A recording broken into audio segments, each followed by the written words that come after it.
What if I told you that the version of you living your life right now isn't really you? You think you know who you are, your likes, your personality, your beliefs, your fears, but most of that isn't your true self.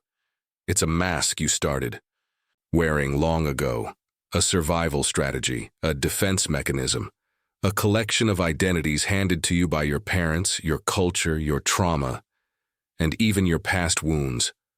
And the scariest part? You've worn that mask for so long, you think it's your face. But deep inside, something doesn't feel right. You sabotage relationships. You chase things that don't fulfill you. You feel stuck, exhausted, or disconnected, as if you're watching your own life from the outside. That's not a coincidence, that's a symptom. Because when you're not living as your real self, your soul rebels. Carl Jung believed that buried beneath your personality is a deeper, truer identity. A self you've forgotten, or maybe never even met. And until you find that real self, life will feel off. This video is not about motivation. It's about liberation from the invisible patterns running your life, because you are not who you think you are. And it's costing you everything. From the moment you were born, your identity began to take shape, but not by choice. You were given a name, you were taught what was good and what was bad. You learned how to earn love, how to avoid punishment, and how to fit in. Before you ever had the chance to know who you truly were, the world told you who to be.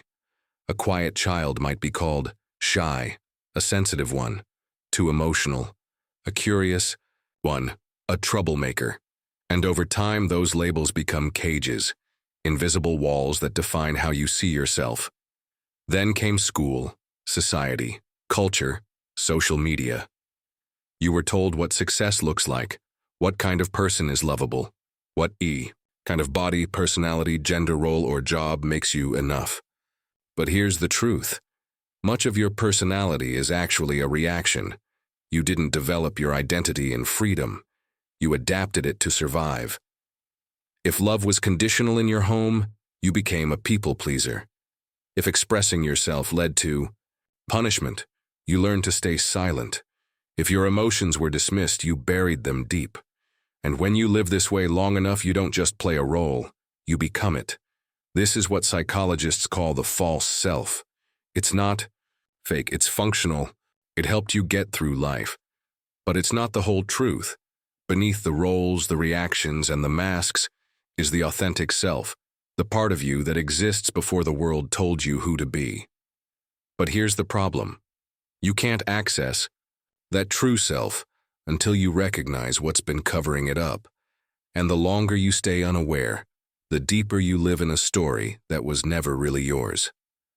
Carl Jung believed that every human being is born with a kind of psychological blueprint, a collection of ancient patterns that live deep in our unconscious mind.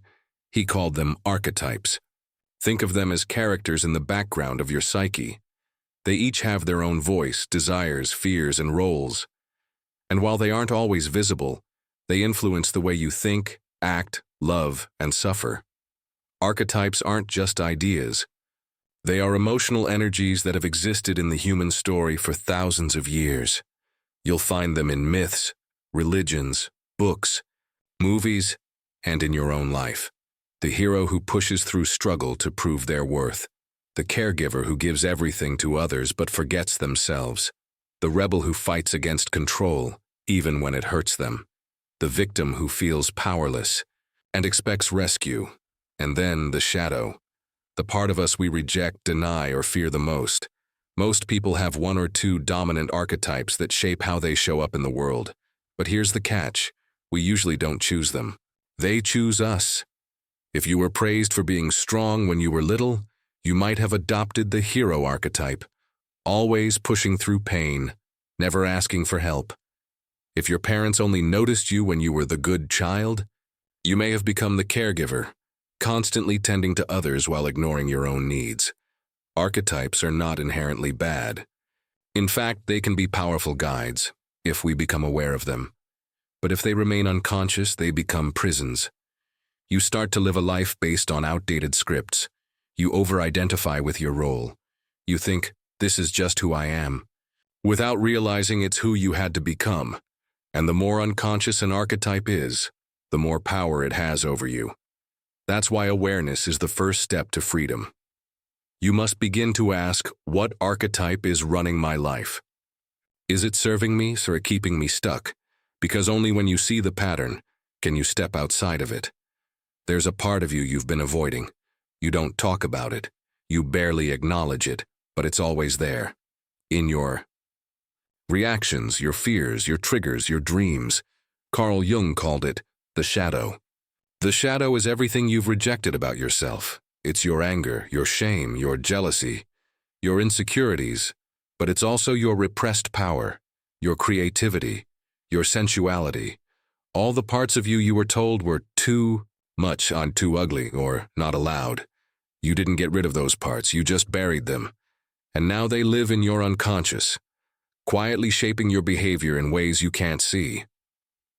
When you lash out for no reason, when you feel deep insecurity around someone's success, when you sabotage your happiness or project blame onto others.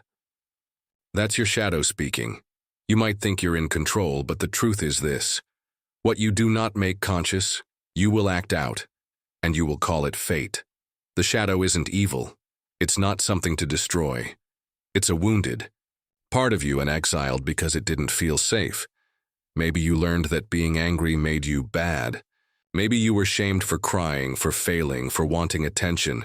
So you learned to hide those parts. You wore a mask to survive, and that mask became your personality. But over time, the mask gets heavy. You feel disconnected. You say, I don't know who I am anymore. You attract the same pain again and again, different faces, same pattern. That's the cost of an unlived life. That's the cost of running from your shadow. The only way out is in. You have to face the parts of you that scare you. Sit with the feelings you avoid. Ask hard questions. What parts of me have I been rejecting? Who did I have to become to be loved? What am I afraid people will see if I stop performing? Shadow work isn't about fixing yourself. It's about reclaiming yourself. When you meet your shadow with compassion instead of shame, you begin to heal.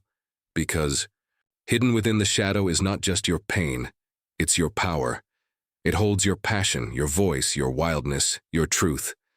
Everything you thought would make you unlovable is the key to your wholeness. You are not broken, you are fragmented, and it's time to bring those pieces back home. Wearing a mask might help you survive, but it comes at a cost. Every time you suppress your truth to please others. Every time you say yes when you mean no. Every time you pretend you're fine just to avoid conflict, you drift further from yourself. The false self isn't evil. It was built to protect you, but protection can become a prison. You might look successful on the outside. Good job, stable relationship, a curated image online. But inside, you feel hollow, disconnected, like you're playing a part in a life that doesn't belong to you. You wake up tired, not from lack of sleep, but from the emotional weight of pretending. You're burned out, not because you're doing too much, but because you're not doing what actually matters to your soul. Relationships suffer too. When you hide your true self, people can't really love you, only the version of you that you show them, and deep down you know it. So even when you're loved, you feel alone. And then there's this haunting question that won't leave you. What if the life I built isn't really mine? That question can be terrifying, but it can also be the start of something new. Because the biggest tragedy isn't being lost. It's convincing yourself you're found when you've never even begun the search. The false self costs you more than time. It costs you intimacy, peace, purpose, costs you the chance to truly live. But here's the hope. You can't fake your way into freedom. You can only feel your way into it. And the moment you get honest, really honest, everything begins to shift. So how do you begin to undo a lifetime of conditioning? How do you go from living as a false self to becoming whole? It doesn't happen all at once. There's no step-by-step checklist. But it starts with one thing: awareness. You must begin by noticing, not judging, not fixing, just noticing. Start to observe yourself, the thoughts that repeat, the roles you play, the emotions you avoid. Ask yourself, where did I learn to be this way? Is this who I truly am or who I had to become? What part of me am I still hiding, dusky? And why? This is the beginning of shadow work, the process of bringing the unconscious into the light. It's not easy. In fact, it's uncomfortable. You'll uncover pain you forgot you had. You'll face truths you've spent years avoiding, but you'll also discover parts of yourself that were buried under all the pretending. The goal is not perfection. It's integration. You don't need to get rid of the shadow. You don't need to kill your ego. You need to make peace with them, because every part of you, even the messy, angry, jealous, scared parts, exists for a reason. They're not your enemy. They're your story. When you integrate the shadow, you stop being ruled by it. You stop reacting and start responding. You stop performing and start living. You also begin to reclaim your voice. You say what you actually feel. You express what you truly want. You build relationships based on truth, not performance. And slowly a strange thing begins to happen. The world outside doesn't change, but you do. You no longer need constant validation. You stop chasing things that were never meant for you. You feel more peace in your own presence than in any crowd. That's not ego. That's coming home to yourself. And here's the most beautiful part. As you become more whole, the people around you feel it. Your courage gives others permission to heal. Your authenticity becomes medicine, not just for you, but for the world. Because when one person wakes up from the false self, they ripple change across every life they touch. You don't need to be perfect to begin. You just need to be willing to face yourself, fully, honestly, and without shame. That's the path. Not to who you're supposed to be, but to who you already are, underneath it all. You've been told your whole life to find yourself, but maybe it was never about finding anything. Maybe it's about remembering who you were before the world told you who to be. You are not broken. You are not too much. You are not behind. You're just becoming. Every mask you've worn, every identity you've outgrown, every time you bent yourself just to fit in, it wasn't a failure. It was part of the path. But now, you're being called back to yourself. Not the version of you who's always smiling, not the one who holds it all together, but the one who's raw, real, and wildly unfinished. The one who still cries, still hopes, still feels the ache for something more. Let that version rise, because the cost of staying asleep is far too high. You'll lose years to roles that don't fit. You'll waste your soul, chasing things you don't even want. And worst of all, you'll miss the life that was meant for the real you. So today, make a choice. Not to be better, but to be truer. Not to perform, but to remember. Not to impress, but to feel. Because you are not who you think you are so much more. And the moment you stop running from yourself is the moment everything begins to change.